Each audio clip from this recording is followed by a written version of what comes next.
ঠিক রোহিঙ্গাদের মতনই কোন জায়গা থেকে বিতাড়িত হয়ে এই ইহুদি গোষ্ঠীরা মুসলমানদের ভূমি, মুসলমানদের আদি ভূমি এই ফিলিস্তিনের সীমান্তবর্তী এলাকার মধ্যে ইসরায়েলি এই ইহুদি এই খ্রিস্টান বাহিনী কিছু ঢুকছিল। ঢুকার পর থেকেই আস্তে আস্তে আস্তে আস্তে তারা আজকে নিজেদেরকে একটা এরকম রাষ্ট্র হিসাবে ঘোষণা দিচ্ছে। এই জঙ্গিবাদ, এই সন্ত্রাসী গোষ্ঠীকে আমেরিকার মতন বিশ্ববিখ্যাত সন্ত্রাস, তারাও এরকম ভাবে তাদেরকে কি দিয়েছে? বৈধতা দিয়েছে। কথা ঠিক না ব্যাটি? আমার পার্শ্ববর্তী দেশ, আমার প্রাণের দেশ, আমার বন্ধু রাষ্ট্র মিতালি হিন্দুস্তান, এই হিন্দুস্তানের সরকার মিস্টার মোদি, জলদস্যু মোদি, এটাও তারা ওই ফিলিস্তিনি না, তারা তাদের বিরুদ্ধে চলে গেছে, অর্থাৎ ইসরায়েলি এই ইহুদি গোষ্ঠীকে সমর্থন করেছে। নাউজুবিল্লাহ, এরা সমর্থন করেছে। এটা কি আপনারা জানেন নাকি? কোন সময় এই হিন্দুস্তান মুসলমানের পক্ষ ছিল না।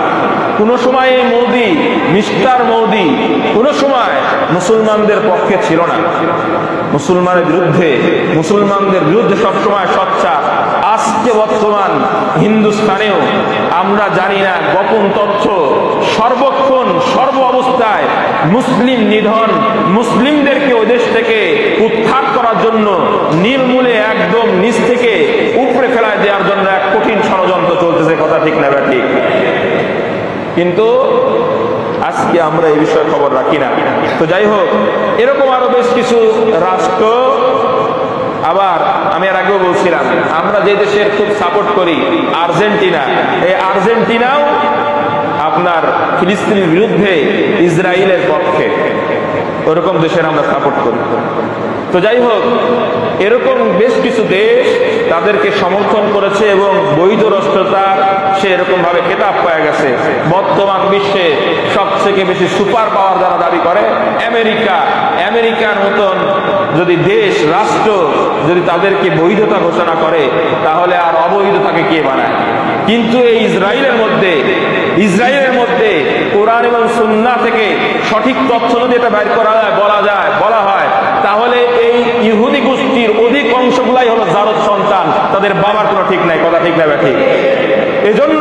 এই জন্য তারা মুসলমানদের বিরুদ্ধে এরকম লেগে পড়ে উঠছে। আর এই জন্য তাদের ব্রেনগুলো এত তীক্ষ্ণ।